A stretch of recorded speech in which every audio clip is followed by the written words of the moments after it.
ತಮಿಳುನಾಡಿನಲ್ಲಿ ಘನಘೋರ ದುರಂತವೊಂದು ನಡೆದಿದೆ. ತಮಿಳುನಾಡಿನ ದಿಂಡಿಗಲ್ಲಿನಲ್ಲಿ ಈ ಘಟನೆ ನಡೆದಿದೆ ಅನ್ನುವಂತಹ ಮಾಹಿತಿ ಲಭ್ಯವಾಗ್ತಾ ಇದೆ. ತಮಿಳುನಾಡಿನಲ್ಲಿ ಘನಘೋರ ದುರಂತ ನಡೆದಿದೆ. ಖಾಸಗಿ ಆಸ್ಪತ್ರೆಯಲ್ಲಿ ಬೆಂಕಿ ಅನಾಹುತ ಸಂಭವಿಸಿದೆ. ಮಗು ಸೇರಿದಂತೆ 7 ಜನ ಸಜೀವ ದಹನ ಆಗಿದ್ದಾರೆ ಅನ್ನುವಂತಹ ಮಾಹಿತಿ ಸಿಗ್ತಾ ಇದೆ. ದಿಂಡಿಗಲ್ನ ತಿರುಚಿ ರಸ್ತೆಯಲ್ಲಿರುವ ಖಾಸಗಿ ಆಸ್ಪತ್ರೆಯಲ್ಲಿ ಬೆಂಕಿ ಅವಘಡ ಸಂಭವಿಸಿದೆ. 20ಕ್ಕೂ ಹೆಚ್ಚು ಜನರಿಗೆ ಗಾಯ ಆಗಿದ್ದು ದಿಂಡಿಗಲ್ ಮೆಡಿಕಲ್ ಕಾಲೇಜಿನಲ್ಲಿ ಚಿಕಿತ್ಸೆ ನೀಡಲಾಗ್ತಾ ಇದೆ. ಘಟನಾ ಸ್ಥಳಕ್ಕೆ ಡಿಸಿ ಭೇಟಿ ಕೊಟ್ಟು ಪರಿಶೀಲನೆಯನ್ನ ನಡೆಸಿದ್ದಾರೆ. ಖಾಸಗಿ ಆಸ್ಪತ್ರೆಯಲ್ಲಿ ರಕ್ಷಣಾ ಕಾರ್ಯಾಚರಣೆ ಮುಂದುವರೆದಿದೆ. ತಮಿಳುನಾಡಿನಲ್ಲಿ ಘನಘೋರ ದುರಂತವೊಂದು ಸಂಭವಿಸಿದೆ. ಖಾಸಗಿ ಆಸ್ಪತ್ರೆಯಲ್ಲಿ ಬೆಂಕಿ ಅವಘಡ ಸಂಭವಿಸಿದೆ. ಮಗು ಸೇರಿದಂತೆ 7 ಜನ ಸಜೀವ ದಹನ ಆಗಿದ್ದಾರೆ ಅನ್ನುವಂತಹ ಮಾಹಿತಿ ಲಭ್ಯವಾಗ್ತಾ ಇದೆ. ತಮಿಳುನಾಡಿನ ದಿಂಡಿಗಲ್ನಲ್ಲಿ ಈ ಘಟನೆ ನಡೆದಿರೋದು. ಖಾಸಗಿ ಆಸ್ಪತ್ರೆಯಲ್ಲಿ ಸದ್ಯ ರಕ್ಷಣಾ ಕಾರ್ಯ ಮುಂದುವರೆದಿದೆ. ಈ ಬಗ್ಗೆ ಹೆಚ್ಚಿನ ಮಾಹಿತಿ ನೀಡ್ತಾರೆ ನಮ್ಮ ಪ್ರತಿನಿಧಿ ಪ್ರಕಾಶ್ ಸಂಪರ್ಕದಲ್ಲಿದ್ದಾರೆ. ಪ್ರಕಾಶ್, ಈಗ ಎಷ್ಟು ಜನನ ರಕ್ಷಣೆ ಮಾಡಿದ್ದಾರೆ, ಇನ್ನು ಎಷ್ಟು ಜನ ಒಳಗಡೆ ಇದ್ದಾರೆ, ಹೇಗಾಯ್ತು ಈ ದುರಂತ?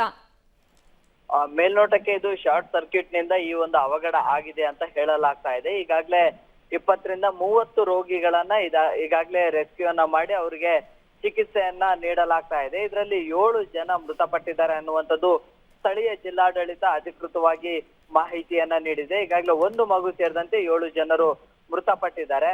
ಅದರ ಜೊತೆಗೆ 20 ರಿಂದ 30 ಜನರಿಗೆ ಸಾಕಷ್ಟು ತೀವ್ರವಾಗಿರುವಂತಹ ಗಾಯಗಳಾಗಿದ್ದಾವೆ. ಅವರಿಗೆ ಸ್ಥಳೀಯ ಜಿಲ್ಲಾ ಆಸ್ಪತ್ರೆಗಳಲ್ಲಿ ಅವರಿಗೆ ಚಿಕಿತ್ಸೆ ಕೂಡ ಮುಂದುವರೆದಿದೆ. ಈಗಾಗಲೇ ಸರ್ಕಾರಿ ಮೆಡಿಕಲ್ ಕಾಲೇಜ್ಗಳಲ್ಲಿ ಇವರಿಗೆ ಚಿಕಿತ್ಸೆ ಮುಂದುವರೆದಿದೆ. ಅವರಲ್ಲಿ ಕೂಡ ಒಂದಿಷ್ಟು ಅಂದ್ರೆ ಆರೋಗ್ಯದಲ್ಲಿ ಚೇತರಿಕೆ ಆಗುವಂತಹ ಯಾವ ಸಿಚುವೇಶನ್ಗಳು ಕೂಡ ಕಾಣಿಸ್ತಾ ಇಲ್ಲ. ಸೊ ಹಾಗಾಗಿ ಸಾವಿನ ಸಂಖ್ಯೆ ಮತ್ತಷ್ಟು ಏರಿಕೆ ಆಗುವಂತಹ ಸಾಧ್ಯತೆಗಳು ಕೂಡ ಇದಾವೆ.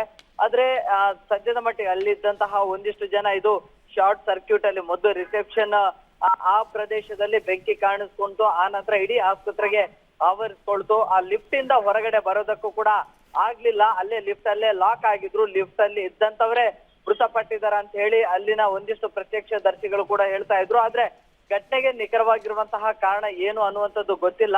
ಒಂದು ಮಗು, ಇಬ್ರು ಮಹಿಳೆಯರು ಸೇರಿದಂತೆ ಇನ್ನುಳಿದಂತವ್ರು ಅಂದ್ರೆ ಬೇರೆ ಪುರುಷ ರೋಗಿಗಳು ಕೂಡ ಈ ಒಂದು ಮೃತಪಟ್ಟಿದ್ದಾರೆ. ಸೊ ಅವರ ಮೃತದೇಹಗಳನ್ನ ಈಗ ಕುಟುಂಬಸ್ಥರಿಗೆ ಹಸ್ತಾಂತರ ಮಾಡುವಂತಹ ಪ್ರಕ್ರಿಯೆಗಳು ಕೂಡ ಆಗ್ತಾ ಇದಾವೆ. ಜೊತೆಗೆ ಸ್ಥಳೀಯ ಜಿಲ್ಲಾಡಳಿತ ಜೊತೆಗೆ ರಕ್ಷಣಾ ತಂಡಗಳು ಕೂಡ ಅಲ್ಲೇ ಇದಾವೆ. ಸ್ಥಳೀಯ ಅಗ್ನಿಶಾಮಕ ದಳ ಸಿಬ್ಬಂದಿಗಳು ಕೂಡ ನಿರಂತರವಾಗಿ ಅವಶೇಷಗಳಡಿ ಅಥವಾ ಆಸ್ಪತ್ರೆಯ ಒಳಭಾಗದಲ್ಲಿ ಸಿಲುಕಿದಂತವರನ್ನ ಇದೀಗ ಹೊರಗಡೆ ಕರೆದುಕೊಂಡು ಬರುವಂತಹ ಕೆಲಸವನ್ನ ಕೂಡ ರಕ್ಷಣಾ ಕಾರ್ಯವನ್ನ ಕೂಡ ಮಾಡ್ತಾ ಇದ್ದಾರೆ. ಇನ್ನು ಒಂದಿಷ್ಟು ಆಸ್ಪತ್ರೆಯ ಒಳಭಾಗದಲ್ಲಿ ಒಂದಿಷ್ಟು ಮೃತದೇಹಗಳು ಸಿಗ್ಬೋದು ಅನ್ನುವಂತಹ ಒಂದಿಷ್ಟು ನಿರೀಕ್ಷೆಗಳಿದಾವೆ. ಸೊ ಹಾಗಾಗಿ ರಕ್ಷಣಾ ಕಾರ್ಯವನ್ನ ಕೂಡ ಸಂಜೆ ಅಂದ್ರೆ ಒಂದು 8 ಗಂಟೆಯಿಂದಲೂ ಕೂಡ ಇದನ್ನ ಶುರು ಮಾಡಿದ್ದಾರೆ.